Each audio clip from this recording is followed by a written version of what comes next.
Last কয়েকটা ভিডিওতে আপনাদের সাথে শেয়ার করেছিলাম মাছের কিছু রেসিপি। তবে আজকে বানিয়ে ফেললাম দারুণ স্বাদের এই লাল লাল ঝাল ঝাল কাঁকড়ার ঝোল। কাঁকড়াগুলোকে কেটে ভালো করে ধুয়ে 5 মিনিট নুন দিয়ে সেদ্ধ করে নিয়ে জলটাকে ফেলে দেবো।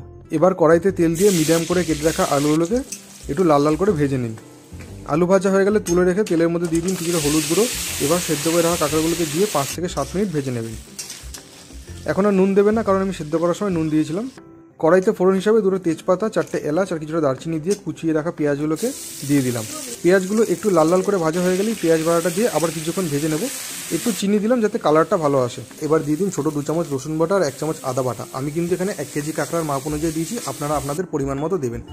এবারে একটা বাটিতে নুন, লঙ্কার গুঁড়ো, হলুদের গুঁড়ো, জিরের গুঁড়ো আর কাশ্মীরি লঙ্কার গুঁড়ো দিয়ে ভালো করে জল দিয়ে ধুলে পেঁয়াজ আর রসুন ভাজাটার মধ্যে দিয়ে দিলাম মশলাটাকে। মশলাটা ততক্ষণ পর্যন্ত কষাবেন যতক্ষণ না মশলা থেকে ভালো করে তেল ছাড়ছে। আমার মশলা ভাজা কমপ্লিট হয়ে গেছে। এবার দিয়ে দেবো ভেজে রাখা আলু আর কাঁকড়াগুলোকে।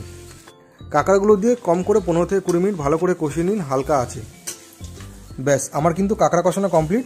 এবার পরিমাণ মতো জল দিয়ে জলটা একটু ফুটে উঠলেই ঢাকনা ঢাকা দিয়ে 10 মিনিট মতো একটুখানি ফুটিয়ে নেব। 10 মিনিট পর ঢাকনাটা সরিয়ে দেখুন কাঁকড়া রেডি। দেখুন ঠিক লাল লাল ঝাল ঝাল কালারটাই এসছে না? এবার একটা পাত্রে নামিয়ে নিন, নামিয়ে গরম গরম ভাতের সাথে পরিবেশন করুন। আপনাদের যদি কাঁকড়ার এই রেসিপিটা ভালো লেগে থাকে অবশ্যই কিন্তু আমাকে কমেন্ট করে জানাবেন।